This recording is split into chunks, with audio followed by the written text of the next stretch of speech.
A $400 suit jacket can fall apart after 4 dry cleanings, and there is nothing a tailor can do about it. Not because the fabric wore out, because the jacket was never sewn together in the first place. It was glued. We looked at 11 suit brands. 8 of them use glue. 3 use stitching that can last a lifetime. Same price range, completely different outcome for your money.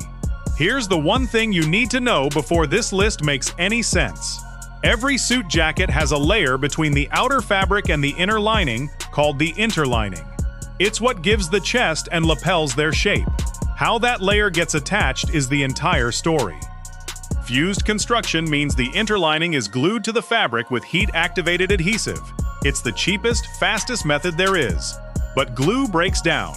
Heat, sweat, and dry cleaning chemicals all weaken the bond over time. And once it fails, the chest bubbles, the lapels go soft, and the jacket is done. No repair exists for that. Half canvas means a floating layer of canvas is stitched into the chest and lapels, with fusing used everywhere else. You get real structure where it counts, and the canvas actually molds to your body the more you wear it. Full canvas means the canvas runs the entire length of the jacket front, stitched in from top to bottom. It breathes better, drapes better, and can last decades with basic care. Every brand on this list comes down to which of these 3 methods they chose to build with. Number 11. H&M. A 2-piece suit for around $200 sounds reasonable until you look at what's actually inside it. The construction is fully fused, the fabric is mostly polyester blend, and the estimated cost to produce the whole suit sits somewhere between $15 and $25. Guys on menswear forums report the same failures over and over. Pants splitting at the seat after 6 or 7 wears, linings tearing loose from the jacket, pockets coming detached. This isn't a suit meant for a job. It's built to survive one event and nothing after that. Once the glue lets go, there's no fixing it. You're not buying a suit for $200. You're renting one you forgot to return. Number 10. Zara. On the rack, a Zara suit looks sharp. Modern cut, decent sheen to the fabric, photographs well under store lighting. But pull gently on a seam and you'll see what forum users on Style Forum have documented for years. A visible gap opening between the panels. Zara suits run $200 to $350, and the construction is fused across the entire lineup. They tried a slightly more premium capsule line a while back that hinted at canvas construction, but it was inconsistent at best and quietly disappeared. The bigger issue is that Zara designs suits around trend cycles, not around durability. A cut that looks current in January looks dated by fall, and because fused suits can't really be altered, you can't even update it to stay relevant. You end up with a jacket that goes out of style before the glue does. Number 9. Kenneth Cole. This is the suit a lot of guys buy for their first office job, sitting at $300 to $500 in department stores across the country. It's fully fused, and the fabric blend on their reaction line runs 65% polyester and 35% rayon, with synthetic buttons and polyester lining. At $350, a brand like Spier Mackay is offering half-canvas construction in actual Italian wool for less. Kenneth Cole is offering polyester and glue at a department store markup. The complaints track exactly what you'd expect: a stiff, stuffy fit from synthetic fabric, sizing that doesn't match between jacket and trousers, and stitching that loosens within a few months of wear. Number 8. Perry Ellis. Here's a quick way to spot an inflated price tag. Check if the item is always on sale. Perry Ellis suits list between $200 and $400, but walk into any Macy's or Nordstrom rack and you'll find them marked down 50 to 60% year-round. That's not a promotion. That's the real price, and the sticker price is fiction. The construction is fused, and some pieces run as high as 48% polyester. If a suit only ever sells at a discount, it was never worth the number on the tag to begin with. Number 7. Banana Republic. This is where the price starts to feel personal. Suits here run $400 to $600, and Gentleman's Gazette, one of the more respected publications in menswear, gave them a flat F.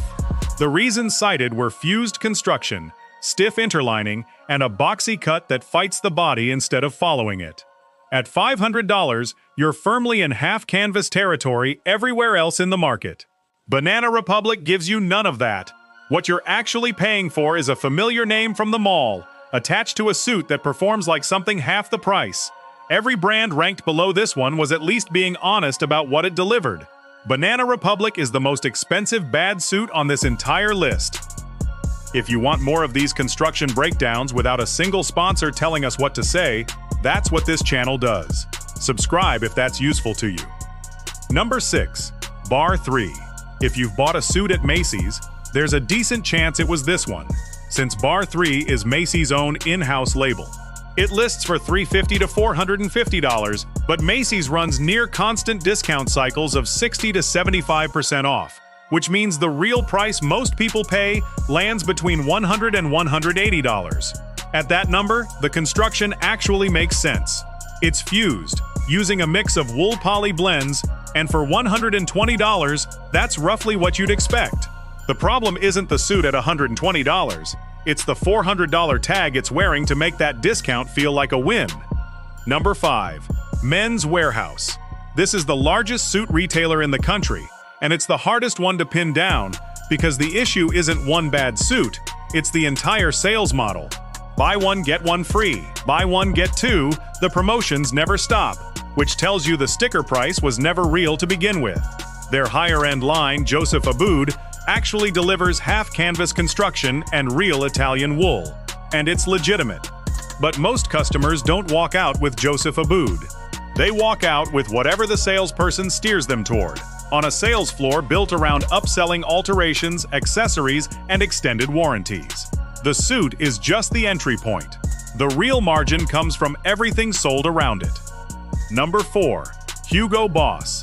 Hugo Boss reportedly spends around $330 million a year on advertising, more than plenty of brands spend building the actual product.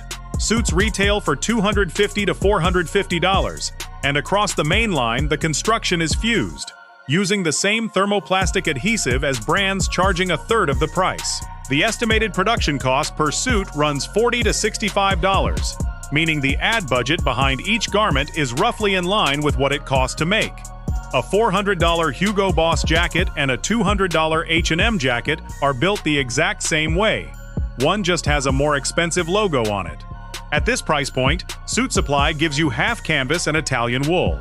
Hugo Boss gives you glue and a global marketing budget. That gap is the widest on this entire list, which is why it sits at the bottom of the brands actually worth buying. Number 3. Spier Mackay. This is a Canadian brand most people outside of menswear forums have never heard of, but it comes up constantly among people who actually research construction before buying. The reason is one number: $278, the starting price for a half-canvas suit in genuine Italian wool. Their core line runs $400 to $450, and full canvas options go for $600 to $700.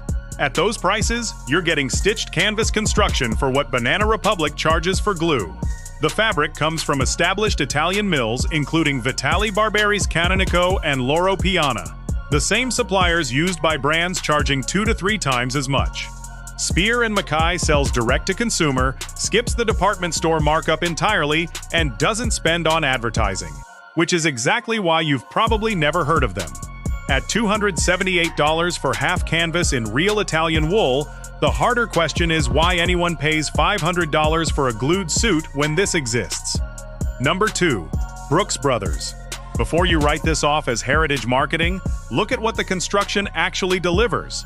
Brooks Brothers was founded in 1818, and it has dressed every sitting U.S. president since Abraham Lincoln. History alone wouldn't earn a spot on this list. Plenty of brands trade on legacy while cutting corners underneath it. Brooks Brothers earns it because their 1818 line backs that history up with real build quality.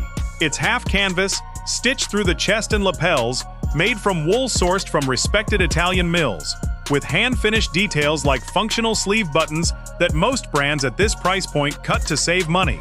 The line retails from about $1,100 to $1,500, more than Spier Mackay, but you also get in-store fitting and a real tailoring department behind it. When a brand has been making suits for over 200 years and still refuses to glue them, that's not nostalgia. That's a standard they've kept. And number 1, Suit Supply. If you've seen our other breakdowns, this name won't surprise you. Every suit on their site is labeled clearly by construction type. half canvas or full canvas. No vague language and no fine print. Half canvas starts at $599. Full canvas runs $999 to $1,199. Compare that to Hugo Boss charging $400 or more for fused construction, or Banana Republic charging $500 for the same. Suit Supply is delivering actual stitched canvas at a comparable price. The fabric comes from Italian mills like Reda and E. Thomas, the same suppliers used by houses charging $2,000 and up. Because Suit Supply sells direct and cuts out licensing fees and wholesale markups, the estimated retail markup sits around 2 to 3 times the landed cost, low for this industry. Put it side by side. A $400 Hugo Boss suit gets you fused construction and a marketing budget. A $599 Suit Supply suit gets you half canvas, real Italian wool, and a construction method that's clearly labeled on the product page. $200 more, and decades more life out of the jacket. 11 brands, 1 question. What's actually holding the jacket together? 8 of them answered with glue, 3 answered with stitching. The price tags overlapped constantly. The construction never did. Next time you're shopping for a suit, don't start with the label. Ask what the interlining is made of and how it's attached. If nobody at the store can answer that, that tells you everything you need to know. Drop a comment with which brand on this list surprised you most, and if you've had a suit fall apart on you, let us know how long it actually lasted before it did.